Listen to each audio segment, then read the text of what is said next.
Hello, dear students. Welcome to the official YouTube channel of the Home Academy. आज हम एक physics का एक इम्पॉर्टेंट चैप्टर कंप्लीट करने वाले हैं और चैप्टर का नेम है लाइट। अगर आप कॉम्पिटिटिव एग्जामिनेशन के लिए प्रिपेयर कर रहे हैं, वन डे कॉम्पिटिटिव एग्जामिनेशन के लिए आपके जो है लिए इम्पॉर्टेंट चैप्टर रहेगा। और ये चैप्टर जो है क्लास 10th की साइंस का है, फिजिक्स का है। तो यहाँ पर जो है हम इस चैप्टर को जो है वो डिस्कस करेंगे। If you like our video, do share with your friends and do not forget to subscribe our channel. Also press the bell icon so that you get notification of every video whenever we upload. तो bell icon को जो है press करना ना भूलिए, क्योंकि जब आप बेल आइकन को प्रेस करेंगे तो ही आपको हमारी वीडियोस की जो है वो नोटिफिकेशन जो है वो मिलती रहेगी। तो यहाँ पर हम इस चैप्टर को जो है वो स्टार्ट करेंगे, लाइट के चैप्टर को। पहले तो कुछ इंट्रोडक्शन देख लेते हैं कि लाइट के बारे में कुछ इंपॉर्टेंट पॉइंट्स जो आपको याद होने चाहिए। पहला पॉइंट ये होगा कि स्टडी जो करते हैं हम लाइट की, उसे हम क्या कहते हैं? हम उसे ऑप्टिक्स कहते हैं। तो स्टडी ऑफ द लाइट क्या होती है? ऑप्टिक्स होती है। तो फिजिक्स की वो ब्रांच जिसमें हम लाइट की स्टडी करते हैं उसे हम ऑप्टिक्स कहते हैं। अब लाइट क्या है? लाइट जो है एक फॉर्म ऑफ एनर्जी है। लाइट क्या होती है? फॉर्म ऑफ एनर्जी होती है। वो form of energy that produces the sensation of vision on our eyes. जो क्या प्रोड्यूस करती है? सेंसेशन ऑफ विजन को प्रोड्यूस करती है हमारी आंखों में। तो लाइट वो फॉर्म की एनर्जी होती है। लाइट के नेचर की बात करेंगे। लाइट का जो नेचर होता है वो ड्यूअल नेचर होता है। ड्यूअल नेचर क्या होता है कि ये पार्टिकल भी बिहेव करती है, जैसे कि यहाँ पर है, नीचे आप फिगर में देखेंगे लाइट जो है एज अ पार्टिकल भी बिहेव करती है और एज अ वेव भी जो है वो लाइट बिहेव करती है। तो हम कह सकते हैं light has a dual nature. Light का जो नेचर होता है वो ड्यूअल होता है।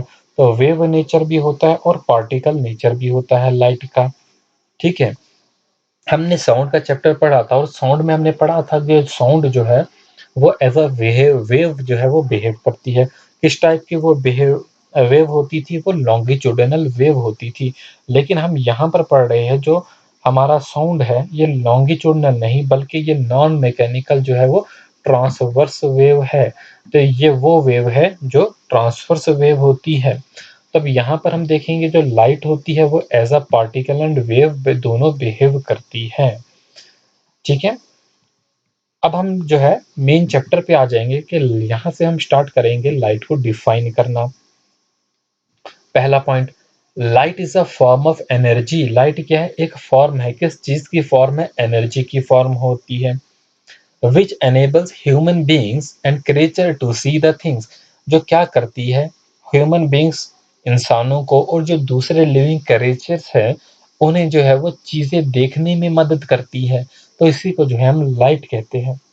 अब आपके पास एक क्वेश्चन है, अगर हम ह्यूमन बींग जो है, इंसान जो है वो लाइट में खड़ा हुआ है और एक चीज है जो कि अंधेरे में है, क्या हम उसे देख सकते हैं? नहीं, हम उसे देख नहीं सकते। तो इससे कि ये बात कन्फर्म होती है कि हमारी आंखों से कोई ऐसी रेज नहीं निकलती जो हमें मदद करती है चीज को देखने में। बल्कि क्या होता है, जिस ऑब्जेक्ट को हम देखते हैं वही ऑब्जेक्ट जो है वो रेज जो है वो रिफ्लेक्ट करता है, जो हमारी आंखों में एंटर होती है और फिर हम उसे देख सकते हैं। अब यही इसी बात को हम समझेंगे। When the light emitted from an object, जब कभी कोई लाइट जो है वो इमिट होती है किसी भी ऑब्जेक्ट से और रिफ्लेक्टेड फ्रॉम द ऑब्जेक्ट, या तो उस ऑब्जेक्ट से जो है वो रिफ्लेक्ट होती है। अब इसी बात को हम समझेंगे। क्या मैंने कहा? When the light emitted from an object. अब हमारे पास कुछ ऐसे ऑब्जेक्ट होते हैं जो ल्यूमिनस होते हैं, ठीक है, जो जिनकी अपनी लाइट होती है। कुछ ऐसे ऑब्जेक्ट होते हैं जो नॉन ल्यूमिनस होते हैं, जिनकी अपनी लाइट नहीं, वो लाइट इमिट नहीं कर सकते, बल्कि वो सोर्स की लाइट को ही जो है वो यूज करते हैं। सोर्स क्या होता है? वो चीज को हम सोर्स कहते हैं जो हमें लाइट दे रही है। जैसे सन है, ये एक सोर्स है, ये हमें लाइट दे रहा है। हमारे रूम में एक बल्ब है, वो हमें लाइट दे रहा है। तो वो एक सोर्स का काम करेगा। ठीक है। जैसे नीचे रूम है, रूम में एक बल्ब है और बल्ब में कोई भी ऑब्जेक्ट पड़ा है, जैसे कि यहाँ पे एप्पल पड़ा है। हम इस एप्पल को देख सकते हैं किसकी मदद से? इसी सोर्स की मदद से। अगर रूम में लाइट ना हो तो हम इस ऑब्जेक्ट को नहीं देख सकते। अगर सन ना हो तो हम अपने एटमॉस्फेयर में जो भी ऑब्जेक्ट है उन्हें नहीं देख सकते जब तक उधर कोई और alternate source of the light ना हो। इसी बात को समझ रहे हम। When the light emitted from an object और reflected from an object enters our eye. अब ये ऑब्जेक्ट हमारे पास है, यहाँ से लाइट इमिट होती है, रिफ्लेक्ट होती है हमारी आंखों में, और इस वजह से हम कोई चीज़ देख सकते हैं। So we can not see an object in dark even if we are in the light. हम कोई भी ऑब्जेक्ट अंधेरे में नहीं देख सकते अगर हम लाइट में हो, ठीक है, क्योंकि वहाँ पर कोई भी जो ऑब्जेक्ट होगा वो लाइट जो है वो इमिट नहीं करेगा, वो लाइट रिफ्लेक्ट नहीं करेगा, और वो लाइट हमारी आंखों में नहीं जाएगी। तो यहाँ से हम कंक्लूजन करेंगे, हम ऑब्जेक्ट को तभी देख सकते हैं जब यहाँ पर एक सोर्स ऑफ लाइट होगा। अब ये ऑब्जेक्ट हमारे पास, ये ऑब्जेक्ट है, ये बुक है हमारे पास। इस बुक को अगर हम अंधेरे वाले रूम में रखेंगे तो हमें ये चीज़ नहीं दिखेगी। आप वीडियो देख रहे हो, क्यों देख रहे हो? क्योंकि यहाँ पर भी आपके रूम में एक सोर्स ऑफ लाइट है। अब ये सोर्स ऑफ लाइट क्या करता है? ये सोर्स ऑफ लाइट जो है ये लाइट को इमिट करता है, और ये लाइट जो है इस ऑब्जेक्ट तक जाती है, जो भी ऑब्जेक्ट होगा, और फिर ये ऑब्जेक्ट इस लाइट को रिफ्लेक्ट करके हमारी आंखों में डाल देता है, और जिसकी मदद से हम जो है कोई भी चीज़ देख सकते हैं। तो यहाँ पर हमारे पास एक एप्पल है, इस एप्पल को देखना होगा। तो यहाँ पर हमारे पास जो बल्ब है ये सोर्स ऑफ लाइट है। ये लाइट जो है वो इमिट करेगा जो एप्पल तक पहुँचेगी, और एप्पल उसी लाइट को जो है रिफ्लेक्ट कर कर हमारी आंखों तक पहुँचाएगा। और फिर आप कंट्रोल एंड कोऑर्डिनेशन चैप्टर में पढ़े होंगे कि कैसे जो है वो हमारे ब्रेन तक जो है वो सेंस जाती है। तो इस तरीके से जो है वो लाइट जो है वो प्रोड्यूस होती है। ठीक है, लाइट नहीं बल्कि हम ये कह सकते हैं लाइट वो एनर्जी है जो हमें देखने में जो है मदद करती है। अब हमारे पास जो ऑब्जेक्ट है, जैसे मैंने पहले ही कहा, 2 टाइप के ऑब्जेक्ट होते हैं। एक वो ऑब्जेक्ट होते हैं जो ल्यूमिनस ऑब्जेक्ट होते हैं, और एक वो ऑब्जेक्ट होते हैं जो नॉन ल्यूमिनस ऑब्जेक्ट होते हैं। अब ल्यूमिनस ऑब्जेक्ट वो कौन से ऑब्जेक्ट हैं? ल्यूमिनस ऑब्जेक्ट वो ऑब्जेक्ट होते हैं which emit light of their on. वो ऑब्जेक्ट जो अपनी लाइट ही इमिट करते हैं, उन्हें हम ल्यूमिनस ऑब्जेक्ट कहते हैं। वो जो अपनी लाइट जो है वो खुद ब खुद इमिट करते हैं। अब जैसे हमारा सन है, सन की जो है अपनी रोशनी है, हमारे पास बल्ब है, उनकी अपनी रोशनी है, ट्यूबलाइट है, ग्लो वर्म्स हैं, तो इनकी अपनी रोशनी है, और यही रोशनी जो है ये जो है वो इमिट करते हैं, यही लाइट जो है वो इमिट करते हैं, जो किसी भी ऑब्जेक्ट तक जाती है, और फिर उस मदद से हम जो है ऑब्जेक्ट को देख सकते हैं। फिर यहीं पर याद रखेंगे एन नॉन ल्यूमिनस क्या होते हैं? नॉन ल्यूमिनस वो ऑब्जेक्ट होते हैं जिनकी अपनी लाइट नहीं होती। So these are the object which reflect the light from other sources. इनकी अपनी लाइट नहीं होती, लेकिन ये फिर भी रिफ्लेक्ट करती है लाइट को दूसरे सोर्सेज से। They do not emit light of their own. ये अपनी लाइट को जो है वो इमिट नहीं करते। ठीक है, अपनी अपनी लाइट नहीं होती बल्कि किसी सोर्स की लाइट होती है। जैसे ये एप्पल है, ये एक नॉन ल्यूमिनस ऑब्जेक्ट होगा, इसकी अपनी लाइट नहीं है, लेकिन ये जो है लाइट जो है वो रिफ्लेक्ट कर रहा है इस सोर्स की लाइट। ये जो बल्ब है, इस सोर्स की लाइट जो है ये एप्पल में पहले जाती है, और फिर हम तक हमारी आंखों में जाती है। तो हम ये कह सकते हैं जो भी जो है वो ऐसा object that is not giving it's on light may be seen only. हम उस ऑब्जेक्ट को भी देख सकते हैं, लेकिन उसके लिए 3 कंडीशन फुलफिल होनी चाहिए। पहली condition, the object must have in its surrounding a source of light. उस ऑब्जेक्ट के जो सराउंडिंग में एक सोर्स ऑफ लाइट होना चाहिए। क्या होना चाहिए ऑब्जेक्ट की सराउंडिंग में? Source of light. अगर ऑब्जेक्ट ही डार्क में पड़ा हो, अंधेरे में हो, तो हम उस ऑब्जेक्ट को नहीं देख सकते। तो मतलब ऑब्जेक्ट के सराउंडिंग में जो है एक सोर्स ऑफ लाइट होना चाहिए। Second, the light from the source must strike the object. जो लाइट जो है सोर्स से आ रही है वो ऑब्जेक्ट को स्ट्राइक करनी चाहिए। अब जो लाइट यहाँ से आ रही है वो इस एप्पल को स्ट्राइक करनी चाहिए। थर्ड जो होगा, the light must be reflected from the object. Light जो है ऑब्जेक्ट से रिफ्लेक्ट होकर हमारी आईज तक जानी चाहिए। अगर ये 3 कंडीशन जो है वो फुलफिल हो जाती, तो ही हम चीज़ को जो है नॉन ल्यूमिनस ऑब्जेक्ट को भी जो है हम देख सकते हैं। तो अब हम जानेंगे जो लाइट वेव है वो कैसे प्रोपोगेट करती है। देखिए, लाइट जो है एक फॉर्म ऑफ एनर्जी है that produces in us the sensation of the site. और हमने ये भी कहा जो लाइट है वो एक इलेक्ट्रोमैग्नेटिक रेडिएशन है, वो एज अ वेव वेव भी और एज अ पार्टिकल भी बिहेव करती है। So it is an electromagnetic radiation such as that emitted by the sun, which acts like a wave in a frequency range that the human can eye can perceive. Or second, at the same time, light acts like a stream of the particle which are called the photons. तो light as a stream of particle भी act करती है जिन्हें हम photon कहते हैं। अब question यहाँ पर ये होता है कि लाइट जो है बहुत से फिनोमिना को शो करती है, जैसे कि हमारे पास रिफ्लेक्शन है, हमारे पास रिफ्रैक्शन है, हमारे पास टोटल इंटरनल रिफ्लेक्शन है, हमारे पास डिफ्रैक्शन है। ये वो फिनोमिना है जो लाइट जो है वो शो करती है। ये ठीक है, तो इन फिनोमिना के बारे में भी जो है हमें पढ़ना होगा। लेकिन अब वो फिनोमिना जो लाइट को एज अ पार्टिकल मानते हैं, और लाइट को जब हम एज अ पार्टिकल मानते हैं तो उन फिनोमिना को हम प्रूव कर सकते हैं, जैसे कि फोटो इलेक्ट्रिक इफेक्ट है। तो यहाँ से भी क्वेश्चन जो है पूछे जाते हैं कि वो कौन कौन से फिनोमिना है, और फिर वो फिनोमिना जब हम लाइट को वेव मानते हैं तो ही वो जो है वो एक्सप्लेन होते हैं। तो वो कौन से फिनोमिना है, तो यहाँ पर हम देखेंगे हमारे पास ये एक लाइट की जो है डायरेक्शन ऑफ प्रोपोगेशन जो है वो शो की गई है। ठीक है, direction of the wave propagation. तो लाइट जो है इस तरीके से चलती है। यहाँ पर जो आप ऑरेंज वाली देखेंगे इलेक्ट्रिक फील्ड है और ब्लू वाला मैग्नेटिक फील्ड है। तो इलेक्ट्रोमैग्नेटिक वेव बन गई। तो ठीक है, तो लाइट जो है वो कॉम्बिनेशन है किस किस का, electric and the magnetic oscillation का, इन अ म्यूचुअली परपेंडिकुलर डायरेक्शन। तो इनके बीच में अगर हम डायरेक्शन देखेंगे तो ये 90 डिग्री एंगल होगा। तो ये हमारे पास इलेक्ट्रिक फील्ड होगा और ये हमारे पास जो है वो मैग्नेटिक फील्ड होगा। तो इनके बीच का जो एंगल होगा ये आपस में म्यूचुअली परपेंडिकुलर डायरेक्शन पे होंगे। तो याद रखेंगे लाइट जो है वो कॉम्बिनेशन होता है, किस किस का कॉम्बिनेशन होता है, इलेक्ट्रिक एंड मैग्नेटिक ऑसिलेशन का जो है वो कॉम्बिनेशन होता है। और ये भी जो इलेक्ट्रिक एंड मैग्नेटिक ऑसिलेशन होती है वो एक दूसरे के म्यूचुअली परपेंडिकुलर होती है। और जो लाइट वेव होती है वो कैसे प्रोपोगेट करती है, वो इस डायरेक्शन में जो वो प्रोपेगेट कर रही है। तो लाइट वेव जो है propagate in a direction perpendicular to both the electric and magnetic field. ये इलेक्ट्रिक फील्ड के भी परपेंडिकुलर होगा, मैग्नेटिक फील्ड के भी परपेंडिकुलर होगा। कैसे, अभी हम ये आगे जो है वो अच्छी फिगर से देख लेंगे। एक फिगर और होगी जिसमें हम ये चीज को समझेंगे कि इनकी डायरेक्शन जो है वो क्या होगी। ठीक है, अब यहाँ पर हमने जो है direction of the wave propagation देखा। ये हमारे पास डायरेक्शन होगी वेव प्रोपोगेशन की।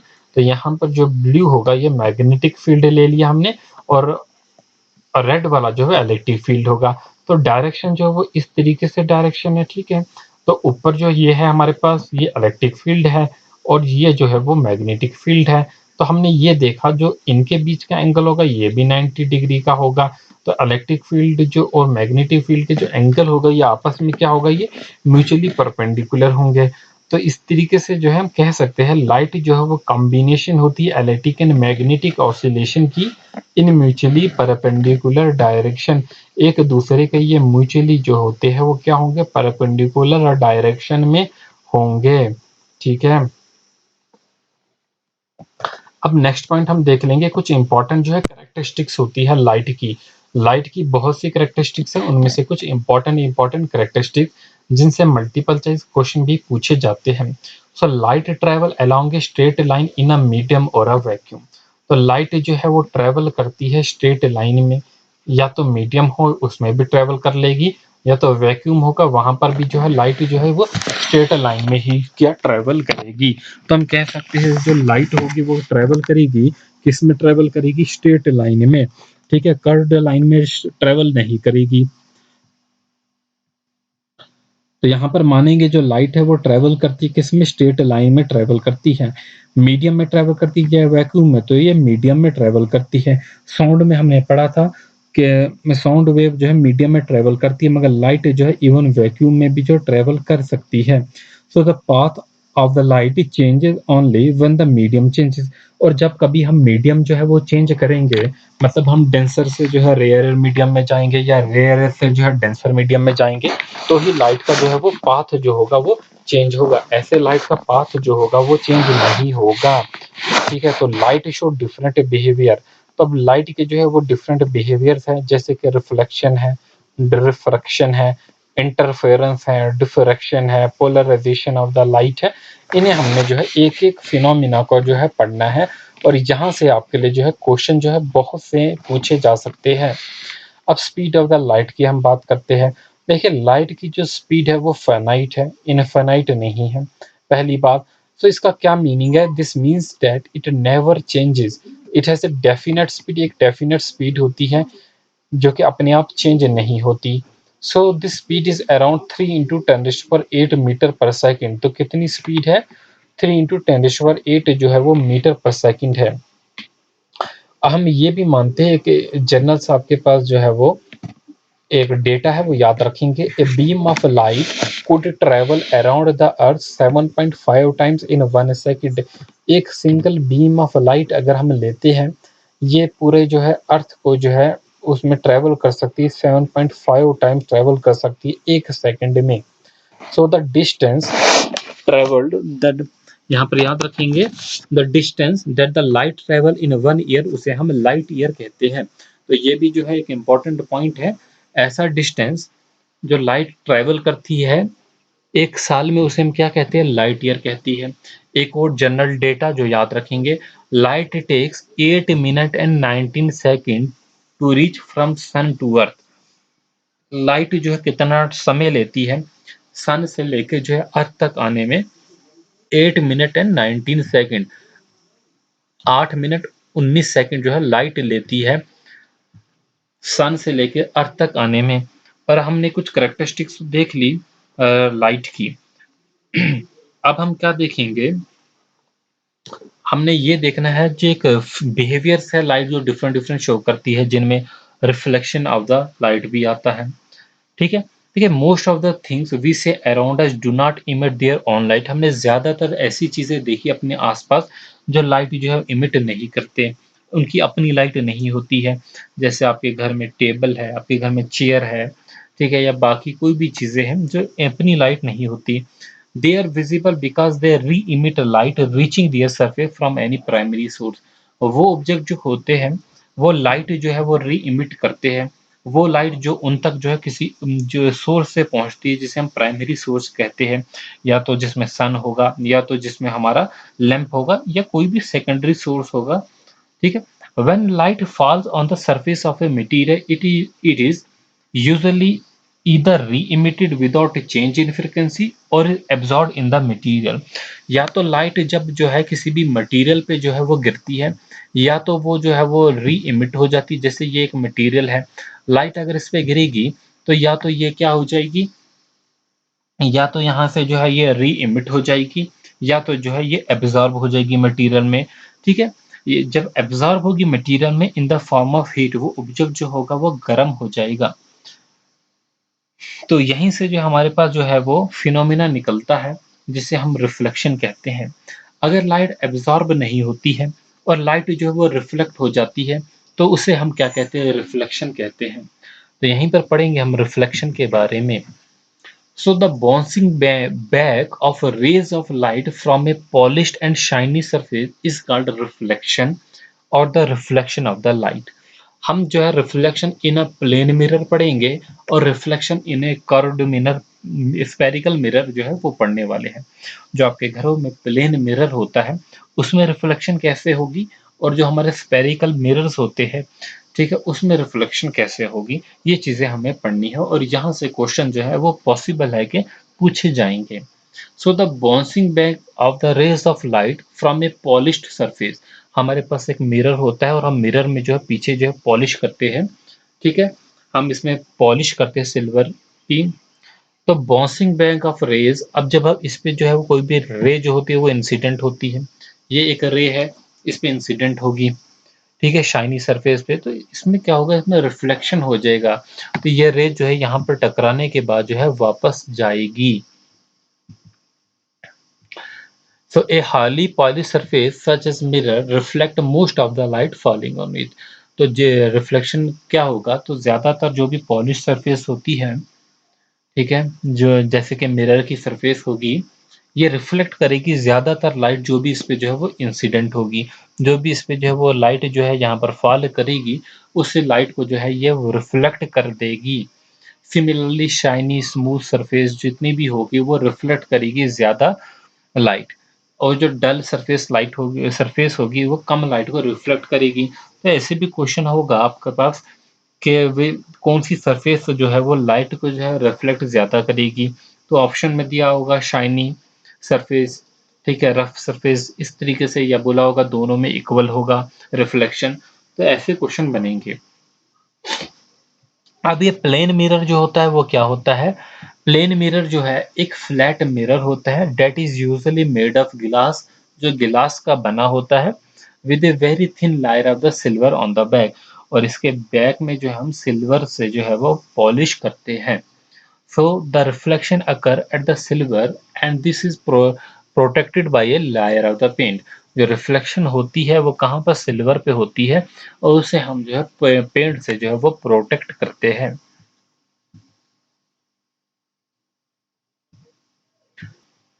अब हम जो है कुछ ऐसे इंपॉर्टेंट पॉइंट्स देख लेंगे, ठीक है, ऐसे इंपॉर्टेंट पैरामीटर्स जो कि प्लेन मिरर से एसोसिएट हैं।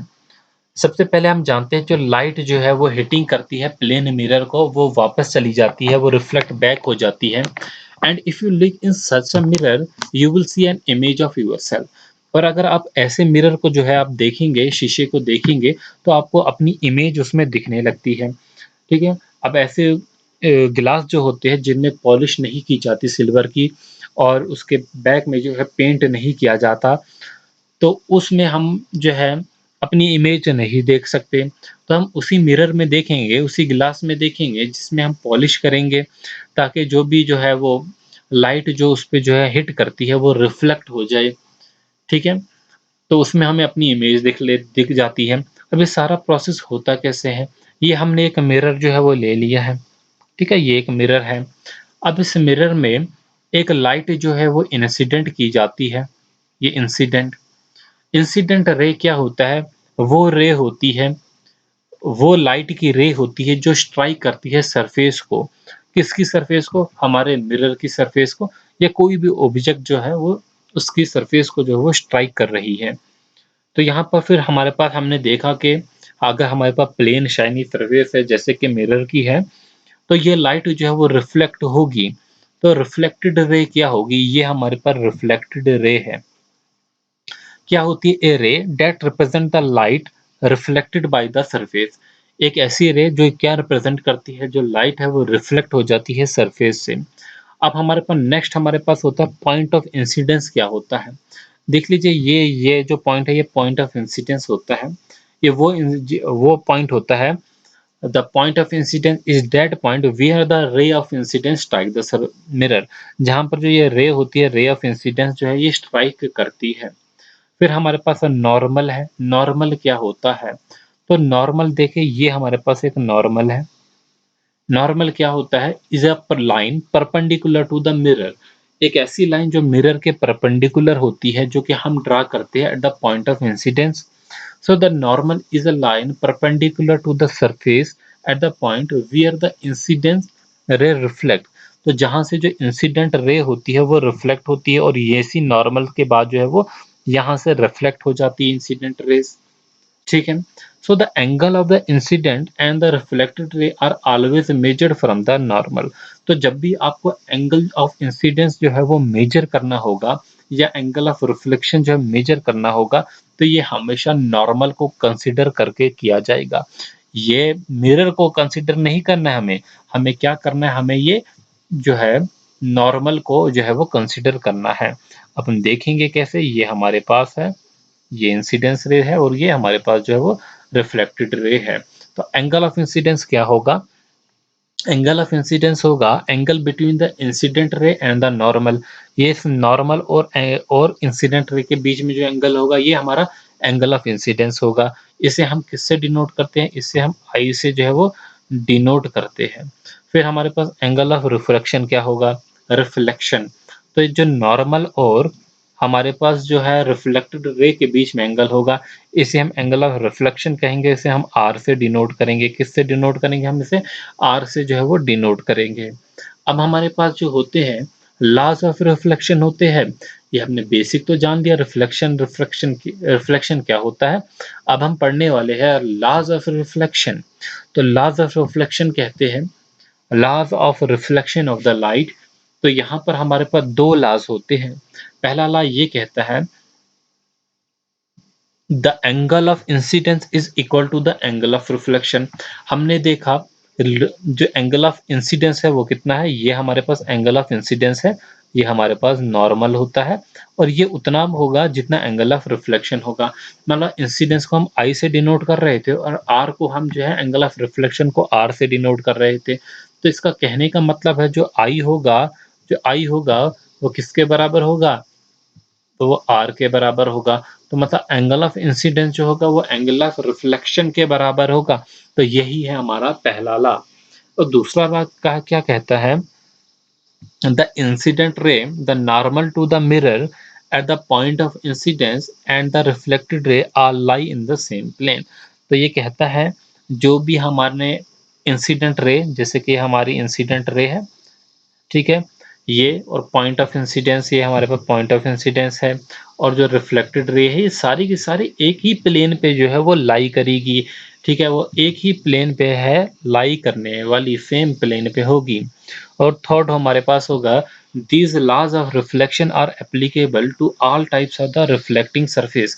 ये जो लॉ ऑफ रिफ्लेक्शन होते हैं ये एप्लीकेबल होते हैं हर किसी सरफेस पे। These laws of reflection are applicable to all types of the reflecting surface including the spherical surface. तो ये लॉज ऑफ रिफ्लेक्शन जो है वो सिर्फ प्लेन सरफेस पे नहीं होते बल्कि जो वो स्फेरिकल सरफेस पे भी एप्लीकेबल है। तो यहाँ से भी क्वेश्चन पूछा जाएगा the laws of reflection are applicable to plane surfaces, curved surfaces, ठीक है? इसी तरीके से जो है कन्वेक्स सरफेस, ऐसे जो है वो बन जाएंगे आपके क्वेश्चन, या ऑल ऑफ दिस होगा या नन ऑफ दिस होगा, ठीक है? आगे देख लेते हैं हम।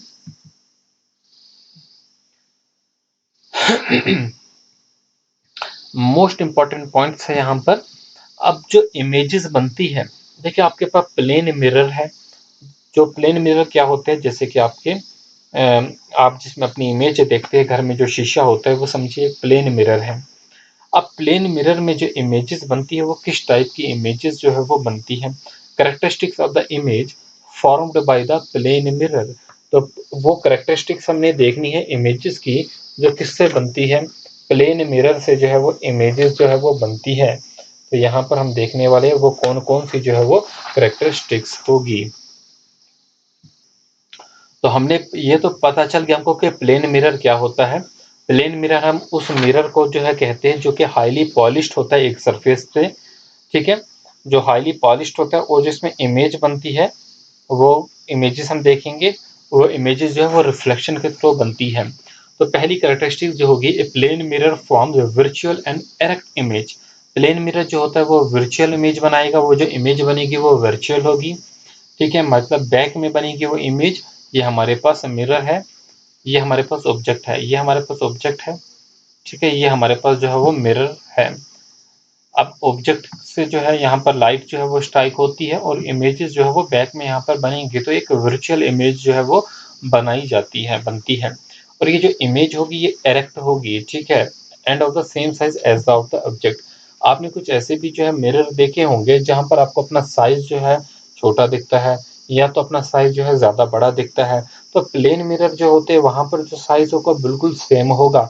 मतलब जो डिस्टेंस ऑफ द ऑब्जेक्ट होता है, ठीक है, वो भी डिस्टेंस ऑफ द इमेज के बराबर होगा। नीचे हम पढ़ेंगे the distance of the object from the plane mirror. Object है ये हमारे पास, ऑब्जेक्ट बी पोजीशन पे है, तो यहाँ से लेके जो डिस्टेंस होगा प्लेन मिरर तक, ये जो डिस्टेंस होगा ये बराबर होगा किसका डिस्टेंस? मिरर से लेकर इमेज तक का डिस्टेंस। तो यही क्वेश्चन जो है वो पूछे जाएंगे कि डिस्टेंस जो होगा वो क्या होगा? The distance of the object from the plane mirror से जो ऑब्जेक्ट का डिस्टेंस होगा वो सेम होगा as the distance of the image from the plane mirror. तो डिस्टेंस जो इमेज का होगा प्लेन मिरर, ताकि ये डिस्टेंस जो होगा वो सेम होगा। So one of the important characteristics of the image is that it is laterally inverted. तो एक important characteristics यहाँ पर image की ये है कि ये laterally inverted image होगी।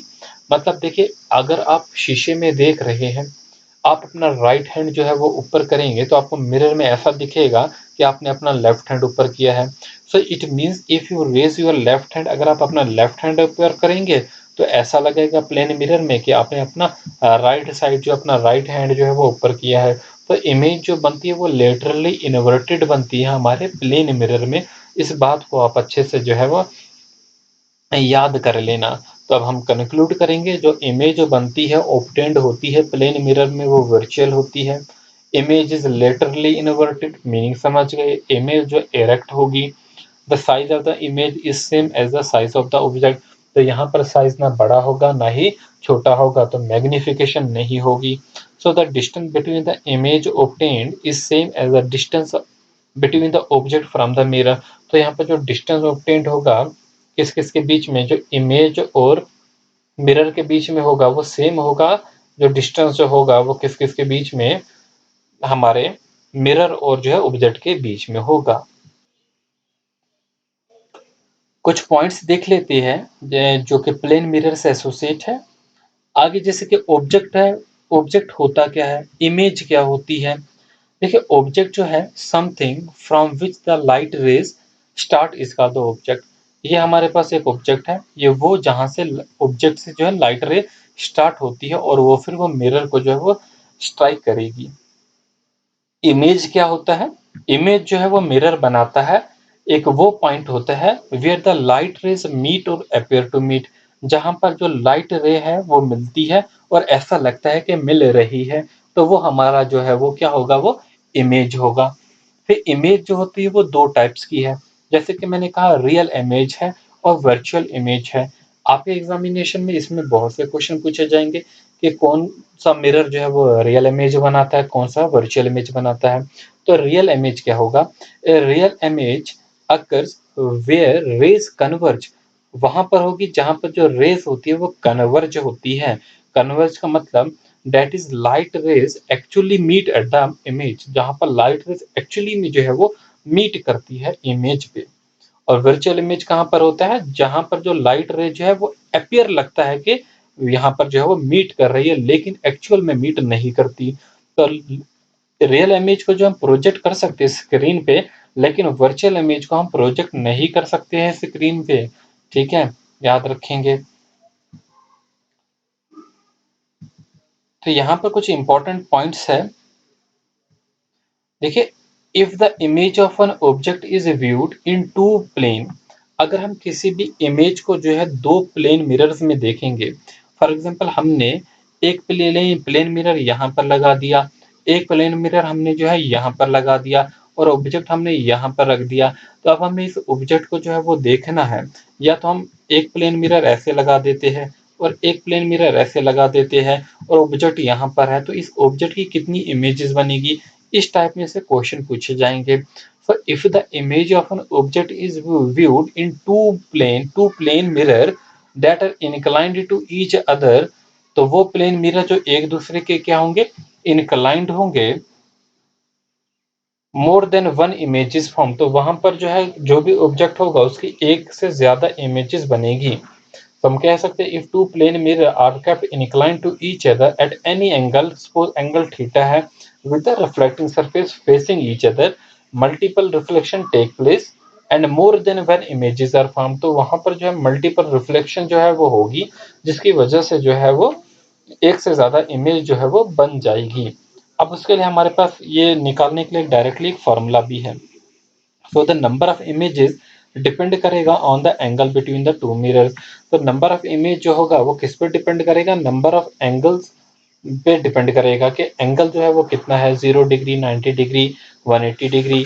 ठीक है, तो इस पे डिपेंड करेगा 40 डिग्री है, 50 डिग्री है। तो अब यहाँ पर याद रखेंगे the number of images found in two plane mirror inclined at an angle a to each other is given by the formula, और वो फार्मूला है n is equal to 360 divided by a minus 1। a मतलब theta कोई भी angle दिया गया है, तो यहाँ से हम नंबर ऑफ इमेजेस जो है वो निकाल सकते हैं। देखिए इफ 360 अपॉन ए जो है वो एक फ्रैक्शन वैल्यू है, so the number of images formed is equal to the integral part. तो इंटीग्रल पार्ट यही है, जो n जो होगा वो एक इंटीग्रल पार्ट होगा। अब यहाँ पर आपको जो है वो देखना होगा, तो यहाँ पर कुछ केसेस है, अगर 360 अपॉन ए की वैल्यू जो है वो इवन है, ठीक है, या उसकी वैल्यू ऑड है। तो इवन अगर सिमेट्रिक है तो नंबर ऑफ इमेज फॉर्म जो है वो यही दिया जाएगा, 360 अपॉन थीटा -1। तो इवन में भी यही होगा। लेकिन अगर ऑड एसिमेट्रिक है तो वो 360 अपॉन थीटा जो है वो होगी वैल्यू। ये डायरेक्टली क्वेश्चन जो है आपके कॉम्पिटिटिव एग्जाम में पूछे जाते हैं, और याद रहे आपको, ठीक है।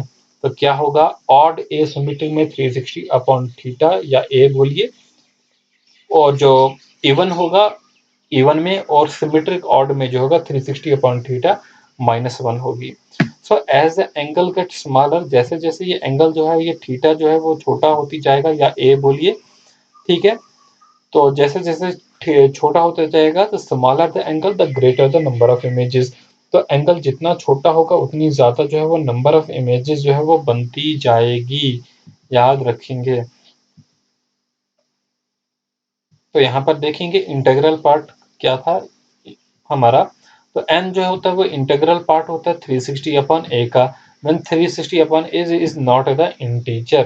तो यहाँ पर देखेंगे, if N object is placed between two parallel mirror, अगर हमने ऑब्जेक्ट को रख दिया दो पैरेलल मिरर के बीच में, ठीक है।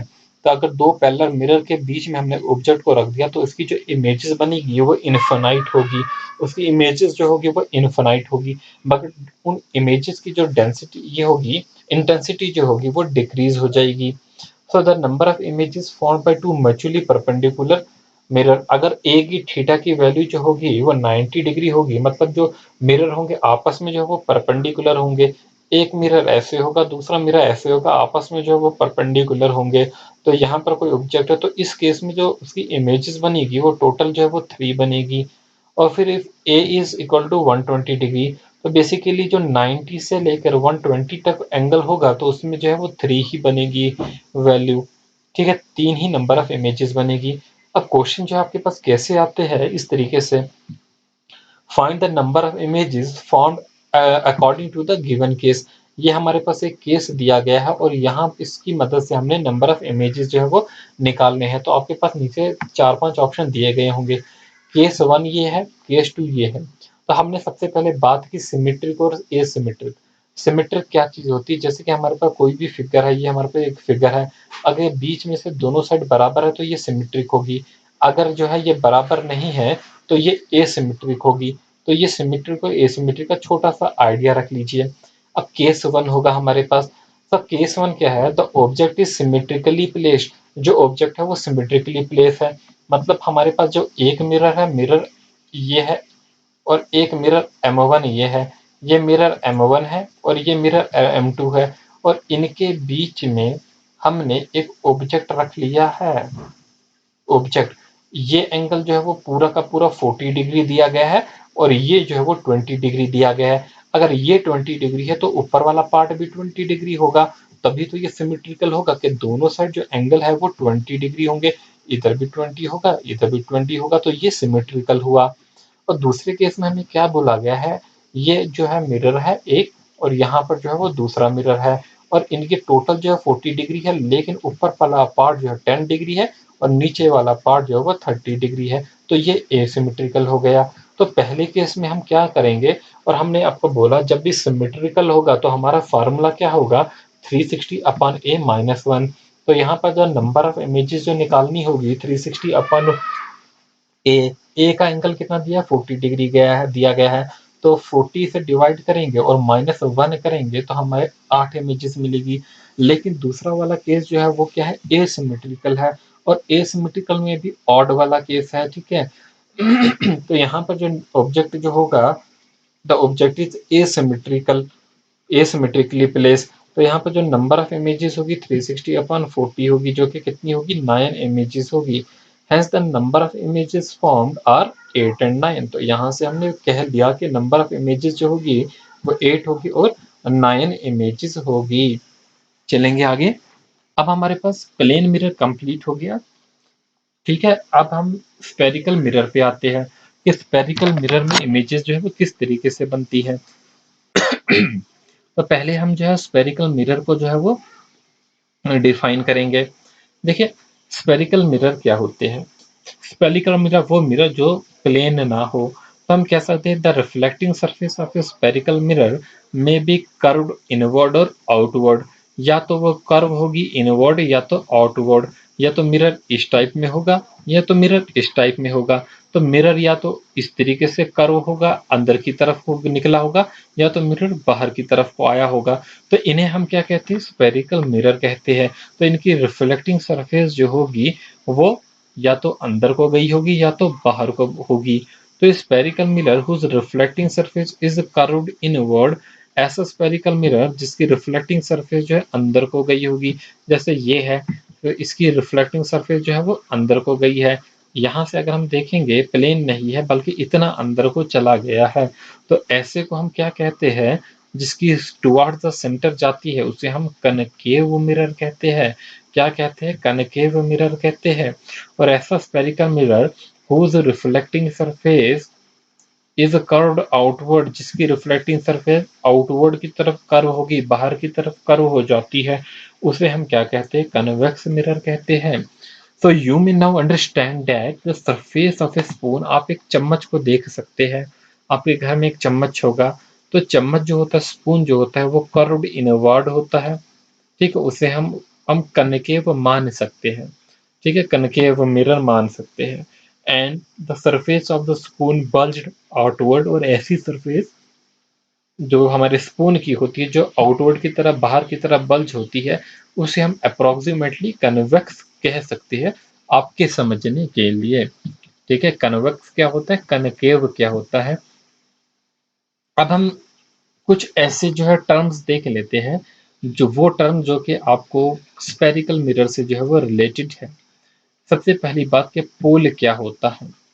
The centre of the reflecting surface of a spherical mirror is a point called the pole. The centre of the reflecting surface of a spherical mirror, तो उसे हम पोल कहते हैं। अब मैं आपको कहीं डायग्राम है, मैं दिखा देता हूँ आपको। ये हमारे पास एक रिफ्लेक्टिंग सरफेस है। आपने मिरर देखा, कन्वेक्स मिरर और कनकेव मिरर आपने देखे, तो ये जो पॉइंट है, ये जो पॉइंट है, सेंटर जो है, ये आपका पोल है। तो कन्वेक्स मिरर में ये पोल होगा। ठीक है, तो ये यहाँ पर आप याद रखेंगे। कलर में चेंज कर लेता हूँ, विजिबल हो जाए। ये जो है वो हमारा पोल होगा। तो पोल कौन सा पॉइंट होता है? होपफुली आपको क्लियर हो गया होगा।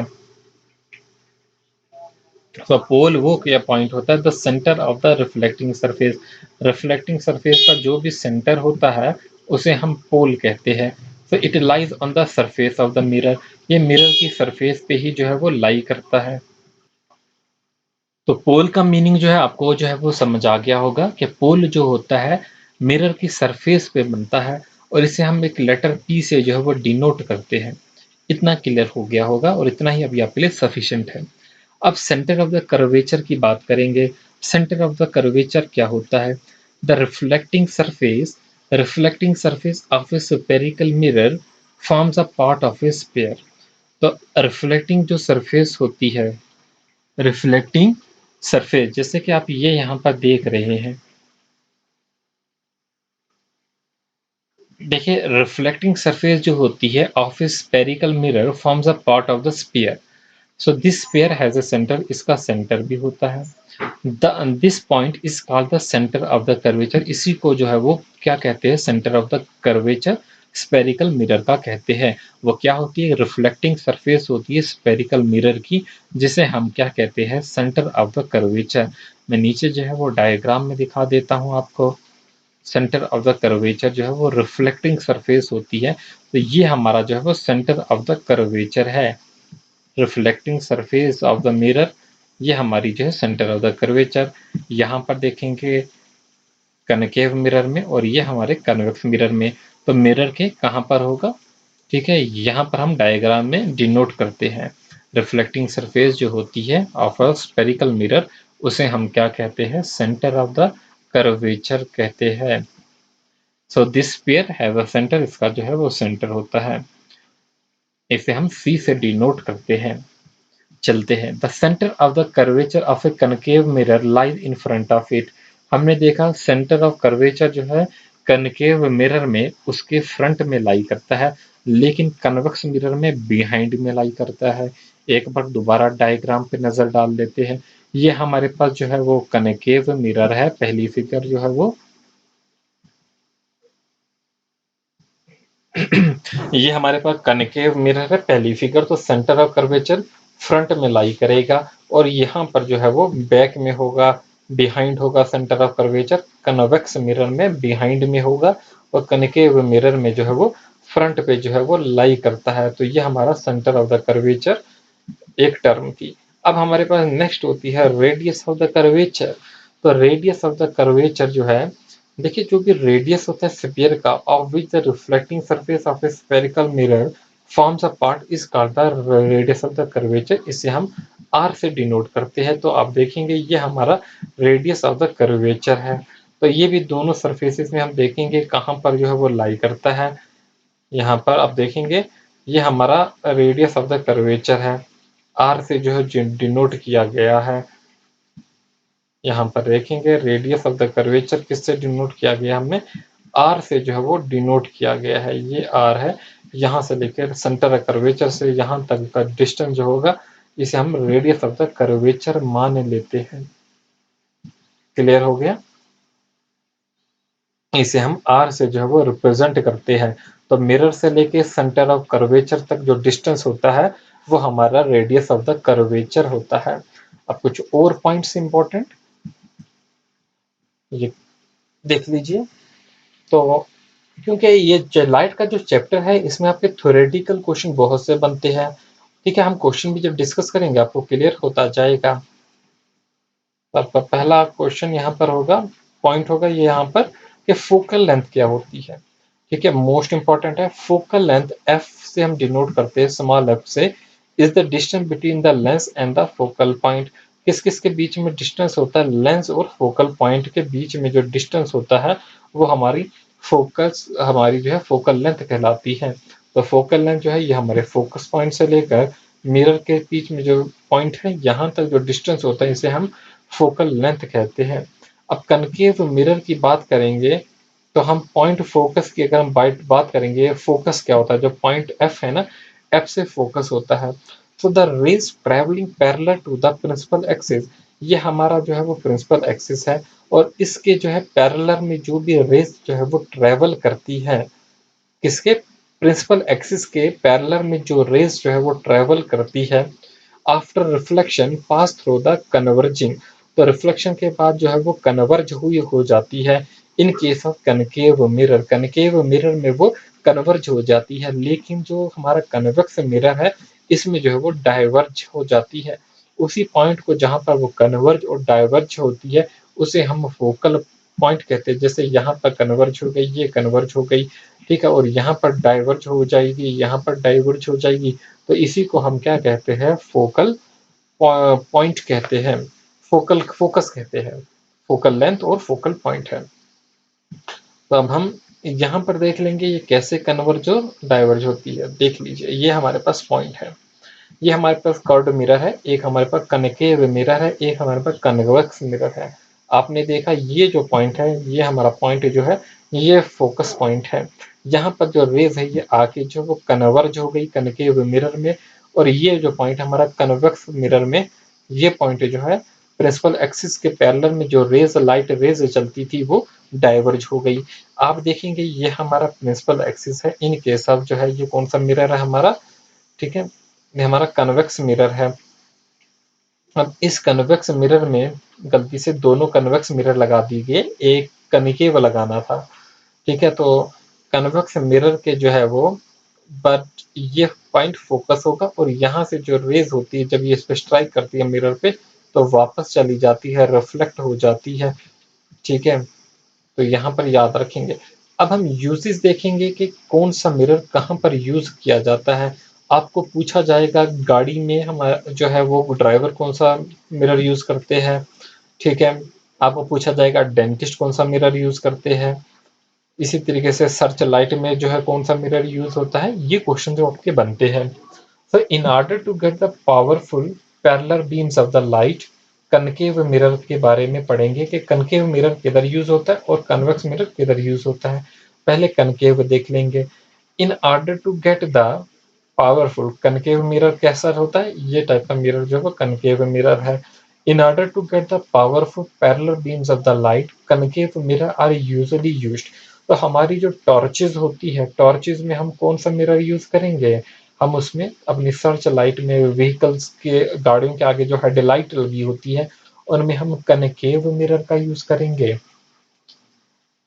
ठीक है, तो in order to get the powerful parallel beams of the light, ताकि जो powerful parallel beams of the light मिले और वो लाइटों का एक जगह फोकस अच्छा हो, तो उसके लिए हम जो है वो कनकेव मिरर का जो है वो यूज करते हैं। तो concave mirror is also used in barber salon, तो नाई की दुकान पे भी जो है, बार्बर की सैलून पे भी जो है वो कनकेव मिरर का जो है यूज किया जाता है। क्यों, ताकि ये जो है वो लार्जर व्यू दे। कनकेव मिरर जो है डेंटिस्ट भी यूज करते हैं। अब आपके दांत अगर डेंटिस्ट ने देखने हैं, वो छोटा सा जो दांत होगा उसे बड़ा करके देखना चाहता है, to see the large images of the teeth of the patient, उसके लिए जो है वो कनकेव मिरर का यूज करता है। तो large concave mirror also used to concentrate sunlight to produce the maximum heat in the solar furnace. Solar furnace में भी जो है कनकेव मिरर का जो है वो यूज किया जाता है, ताकि जो है मैक्सिमम हीट प्रोड्यूस हो सके। अब हम कन्वेक्स मिरर का देखेंगे। ये हमारा कन्वेक्स मिरर है। तो uses a convex mirror. In all vehicles, convex mirror are universally used as a rear view wing mirror.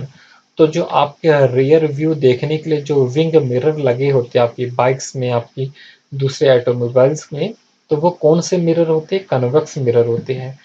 Headlight जहाँ पर लाइटें लगी होती है वहां पर कनकेव होते हैं, और कन्वेक्स कहाँ पर होते हैं, जो आपके जो है रियर व्यू में लगे होते हैं। So in vehicles convex mirror are preferred, vehicles में कन्वेक्स मिरर जो है प्रेफर किए जाते हैं, as they give the diminished but an erect image. तो वहां पर जो है आपको इमेज जो है वो इरेक्ट मिलती है और डिमिनिश मिलती है, छोटी करके जो इमेजेस मिल जाती है। अब हम देखेंगे जो इमेज बनती है स्पेरिकल मिरर से, वो किस टाइप की होती है। हमने देखी जो इमेजेस बनती थी प्लेन मिरर में, वो क्या होती थी, वो वर्चुअल होती थी, इरेक्ट होती थी। ठीक है, डिस्टेंस जो होता था ऑब्जेक्ट का फ्रॉम मिरर से वो बराबर होता था distance of image from the mirror. तो इमेज जो होती थी लेटरली इन्वर्टेड होती थी, जो लेफ्ट साइड होती थी वो राइट में दिखती थी। तो ये चीजें हमने जो थी वो प्लेन मिरर में देखी थी। अब जो हमारा इमेज जो बनता है वो स्पेरिकल मिरर में बनता है, वो किस टाइप का होता है। तो पहला is real for some position, कुछ पोजीशन में जो है वो रियल रहता है, और ये पोजीशन भी जो है वो डिफरेंट डिफरेंट होती है कि ऑब्जेक्ट जो है वो कहाँ पर है। क्या ऑब्जेक्ट इन्फिनिटी पे है, ऑब्जेक्ट फोकल पॉइंट और जो है हमारा कर्वेचर के बीच में है। तो ऑब्जेक्ट की पोजीशन पे जो है वो डिपेंड करता है। तो यहाँ पर पूछा गया है कि अगर आपको पूछा जाएगा एग्जामिनेशन में कि आपका जो ऑब्जेक्ट है वो कर्वेचर और फोकस के बीच में है, तो उसकी इमेज जो होगी, पोजीशन ऑफ द या प्रॉपर्टीज ऑफ द इमेज होगी, उसके बारे में पूछा जाएगा। तो अभी हम देखेंगे आगे। तो यहाँ पर याद रखेंगे it is found to be a virtual image for a certain period. कुछ के लिए जो है वो रियल भी बन जाती है, स्पेरिकल मिरर में कुछ इमेजेस रियल बनती है और कुछ जो है वो वर्चुअल इमेज बनती है, और प्लेन मिरर में आपकी जो है वो वर्चुअल ही बनती है। तो यहाँ पर कुछ पोजीशन पे रियल बनती है, कुछ पोजीशन पे वर्चुअल बनती है। तो इमेज इज अदर मैग्नीफाइड, कुछ इमेज या तो मैग्नीफाइड होगी या तो रिड्यूस होगी। मतलब इमेज में आपको एग्जैक्ट सेम साइज नहीं दिखेगा, या तो साइज बड़ा करके दिखेगा या तो साइज जो होगा वो छोटा करके दिखेगा, और हैज अ सेम साइज या तो सेम साइज भी दिख सकता है। तो depending upon the position of the object, object की पोजीशन पे जो है वो सारा कुछ डिपेंड करता है। अब इमेज जो होती है फॉर्म्ड होती है फॉर कनकेव मिरर, इमेज जो कनकेव मिरर के लिए पे जो है वो बनती है, उसके बारे में हम देखेंगे डिफरेंट डिफरेंट पोजीशन पे कैसी इमेज जो है वो बनती है। तो पहला केस देखेंगे हम, जो पोजीशन ऑफ द ऑब्जेक्ट होती है कनकेव मिरर में जो इमेजेस बनती है वो किस कैसे बनती है ये हम देखने वाले हैं। पहला जो पोजीशन ऑफ द ऑब्जेक्ट होगा कि ऑब्जेक्ट जो है वो इन्फिनिटी पे है। ये हमारे पास मिरर है, लेकिन जो ऑब्जेक्ट है जिसकी रे डायग्राम है, जो पोजीशन ऑफ द ऑब्जेक्ट है वो इन्फिनिटी पे है। तो पोजीशन ऑफ द इमेज जो बनेगी वो एट द फोकस बनेगी। जब कभी कनकेव मिरर में जो हमारा जो पोजीशन ऑफ ऑब्जेक्ट होगा वो इन्फिनिटी पे होगा, तो हमारी जो इमेज बनेगी कि वो फोकस पे बनेगी। और नेचर ऑफ इमेज की अगर हम बात करेंगे वो रियल होगी, वो इन्वर्टेड होगी, और वो जो है वो डिमिनिश्ड भी होगी। रियल होगी, इन्वर्टेड होगी और वो डिमिनिश्ड भी होगी। तो ये याद रखेंगे आप। ठीक है, अगला देखेंगे तो position of object beyond the centre of the curvature. ठीक है, तो यहाँ पर बोला गया है beyond the centre of the curvature. तो अगर सेंटर ऑफ कर्वेचर से पीछे पड़ा होगा ऑब्जेक्ट, ये हमारा ऑब्जेक्ट अगर इधर है, बियॉन्ड है सेंटर ऑफ कर्वेचर से, तो पोजीशन ऑफ इमेज कहाँ होगी? जो इमेज बनेगी वो कहाँ बनेगी? सेंटर ऑफ कर्वेचर और जो हमारा फोकस है, फोकल पॉइंट जो है, इनके बीच में यहाँ पर इमेज बनेगी। और ये जो इमेज होगी क्या रियल होगी, लेकिन ये इमेज जो होगी वो इनवर्टेड होगी। ठीक है, ये इमेज जो होगी वो इनवर्टेड होगी, इसलिए मैं ऐसे दिखा रहा हूँ। इमेज जो होगी वो डिमिनिश भी होगी, रियल भी होगी, वो इनवर्टेड भी होगी।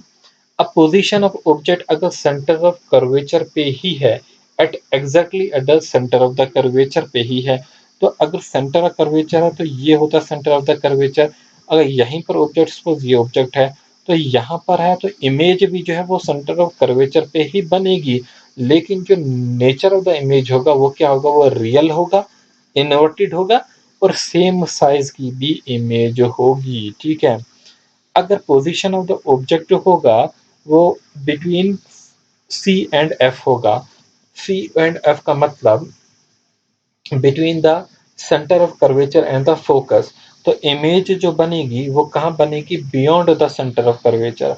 अगर ऑब्जेक्ट जो है वो यहाँ पर है, सेंटर ऑफ कर्वेचर और जो है फोकस के बीच में, तो इमेज बनेगी कर्वेचर के पीछे बनेगी, बैक में बनेगी।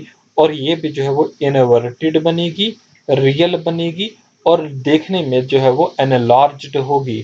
ठीक है, वो साइज में जो है वो बड़ी होगी इमेज ऑब्जेक्ट से। तो ये कुछ केसेस हमने देख लिए। हाँ, मैं आपको ये बात बोल दूं कि वर्चुअल इमेज किस केस में बनेगी? जब between the focus and pole होगी, पोजीशन जो ऑब्जेक्ट की होगी फोकस और पोल के बीच में। मतलब जब आपका ऑब्जेक्ट जो होगा इस फोकस और इस पोल के बीच में कहीं रखा गया होगा, इधर रखा गया होगा, तो ऑब्जेक्ट की जो इमेज बनेगी वो कहीं इधर जाके बनेगी।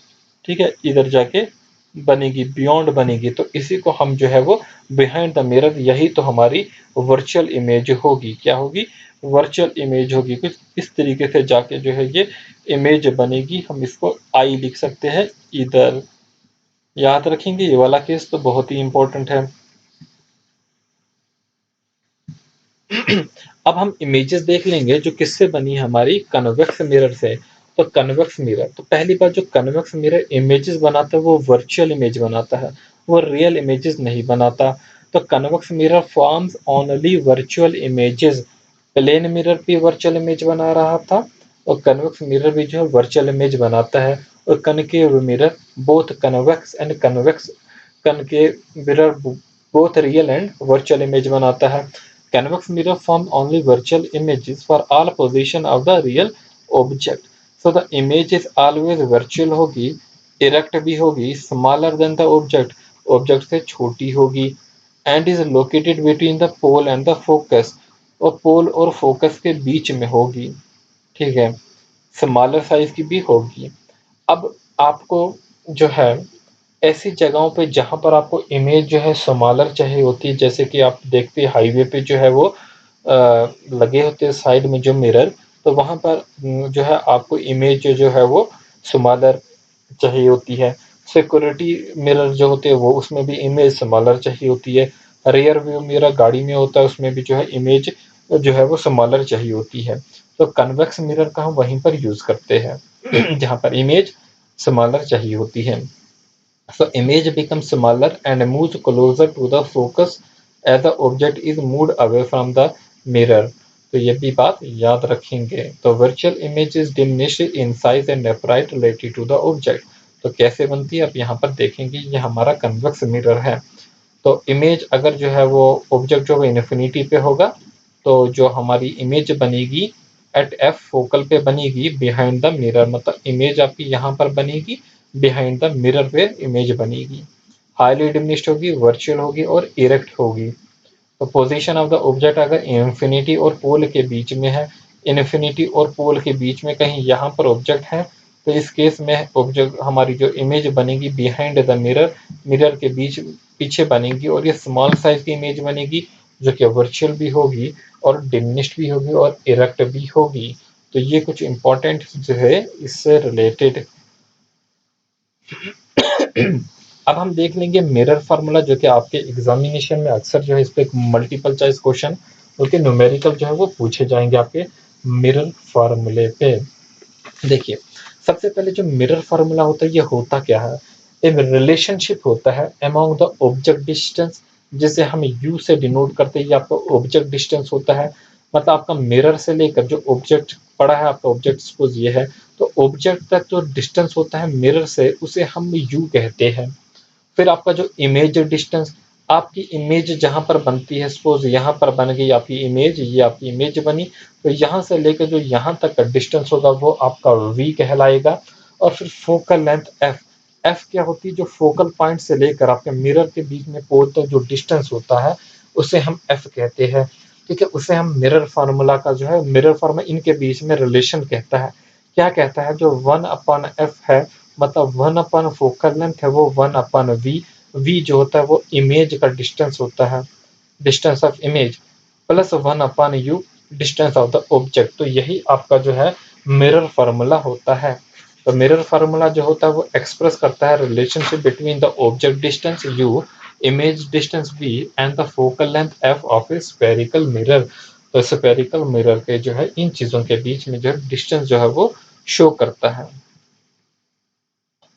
इस फार्मूले को आप अच्छे से याद करेंगे। अब आता है आपका मैग्निफिकेशन।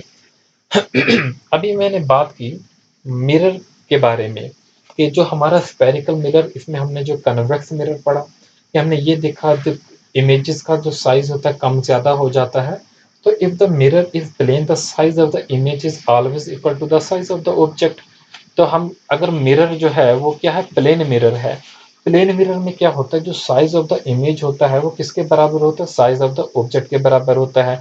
तो उसका मतलब जो मैग्निफिकेशन होती है वहां पर वो यूनिटी होती है। ये जो मैग्निफिकेशन जो होती है एम, जो मैग्निफिकेशन को हम एम से डिनोट करते हैं, तो प्लेन मिरर में जो है ये 1 के बराबर होती है, यूनिटी होती है। तो magnification but the case is different for a curved mirror. अगर हम कर्व्ड मिरर होता है तो साइज जो होता है इमेज का वो डिफरेंट होता है size of the original object. अब साइज यहाँ पर बड़ा भी हो सकता है, साइज जो होता है वो छोटा भी हो सकता है यहाँ पर मैग्निफिकेशन में। तो मैग्निफिकेशन इसी को जो है वो डिस्क्राइब करते हैं हम कि it can be defined as the extent to which the image appear bigger और स्मॉलर। तो यही हम देखते हैं कि किस एक्सटेंट से जो इमेज का साइज है वो बढ़ा है, किस एक्सटेंट से इमेज का साइज जो है वो घटा है। तो यही होता है वो मैग्निफिकेशन, और हम इसको ऑब्जेक्ट से जो है, ओरिजिनल ऑब्जेक्ट से जो है कंपेयर करते हैं। So it is represented as the ratio of the height of the image h to the ratio of the height of the object। तो ऑब्जेक्ट की इमेज जो बन रही है उसकी हाइट देखते हैं, डिवाइड करते हैं ऑब्जेक्ट की हाइट से, इन दोनों का जो डिफरेंस होता है ये मैग्निफिकेशन कहलाता है। ठीक है, एच डैश जो होती है वो हाइट जो होती है वो इमेज की है और ऑब्जेक्ट जो है वो ऊपर रहेगा। ठीक है, तो मैग्निफिकेशन जो है हम उसको दूसरे टर्म्स में वी और यू की टर्म्स में भी डिफाइन कर सकते हैं। और डायरेक्ट डायरेक्ट फार्मूला पूछा जाता है, can also be related can also be related to the image distance and the object distance। तो इमेज डिस्टेंस और ऑब्जेक्ट डिस्टेंस में भी जो है रिलेशन होता है। तो इमेज का डिस्टेंस v होता है, ऑब्जेक्ट का डिस्टेंस हम जानते हैं u होता है। तो मैग्निफिकेशन क्या होती है इनका अगर हम फार्मूला देखेंगे तो m is equal to minus v upon u, जिसको हम यहाँ पर अच्छे से मैंने देखा है m is equal to minus v upon u होगा। तो v होगा इमेज का डिस्टेंस और u होगा ऑब्जेक्ट का डिस्टेंस। तो ये जो था आपके जो है मैग्नीफिकेशन से रिलेटेड था। तो यहाँ पर हमने इस चैप्टर का हमने अपने लाइट चैप्टर का जो है बेसिक जो है कंसेप्ट जान लिया है। अभी हमारे पास रिफ्रैक्शन है, डिफ्रैक्शन है, टोटल इंटरनल रिफ्लेक्शन है, स्नेल्स लॉ है, बहुत सी चीज़ें जो है वो बाकी है इस चैप्टर में।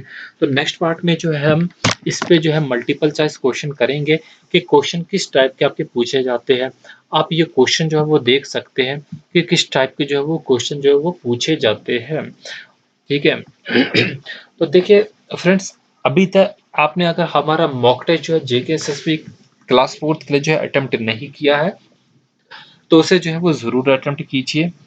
ठीक है, बहुत अच्छी क्वालिटी के जो है वो क्वेश्चन तो आपको मिलेंगे ही, साथ में आपको जो है फ्री वीडियोस मिलेगी। ठीक है, 10 से 12 वीडियोस आपको जो है वो मिलेगी, उनके लिंक आपको अलग से जो है वो शेयर किए जाएंगे। वो यूट्यूब पे जो है वो नहीं होंगे, वो आपको सेपरेट लिंक जो है वो भेजे जाएंगे। टेस्ट कैसे बाई करना है, आपके नीचे जो है कमेंट में जो है वो लिंक जो है वो दिया जाएगा। फिर भी कोई प्रॉब्लम होती है आप हमको पर्सनली व्हाट्सएप पे जो है वो मैसेज कर सकते हैं। व्हाट्सएप नंबर जो है हमने आपको दिया हुआ है अपना, तो उसमें भी या यूट्यूब पे कहीं पे भी आप कमेंट कर सकते हैं, फेसबुक पे, इंस्टाग्राम पे। तो इस टेस्ट को जो है आप अपने एग्जाम से पहले जो है वो ज़रूर अटेम्प्ट कीजिए। ठीक है, ताकि आपका कॉन्फिडेंट आए और हम ये जो है कि कट ऑफ जो है वो भी हम देख सके कि जितने बच्चे टेस्ट दिए हैं, तो उनका एक सैंपल दे के हम देख सकेंगे कि उनका स्कोर क्या है। तो ओरिजिनल कट ऑफ जो है उसका हम प्रिडिक्ट कर सकते हैं आपके स्कोर की बेसिस पे। तो उम्मीद है कि आप जो है उसमें जो है वो पार्टिसिपेट करेंगे। तो इस वीडियो को जितना हो सके अपने दोस्तों के साथ शेयर कीजिए। ऐसे स्टूडेंट जो जो है इस एग्ज़ाम के लिए पढ़ रहे हैं, उन्हें बताइए। ठीक है, उनसे भी जो है वो शेयर कीजिए। तो मैं यहाँ पर जो है ऑप्टिक्स के मैंने कुछ मल्टीपल चॉइस क्वेश्चन जो है पहले ही डिस्कस किए हुए हैं आपके इस चैप्टर के। तो यहाँ पर जो हम बेसिक से जो है बिल्कुल ज़ीरो लेवल से जो है वो स्टार्ट करते हैं वीडियो, ताकि जो है कोई भी चीज़ जो है आपकी छूटे नहीं, जो भी आप टॉपिक पढ़े उसका कंप्लीट नॉलेज आपको हो। ठीक है।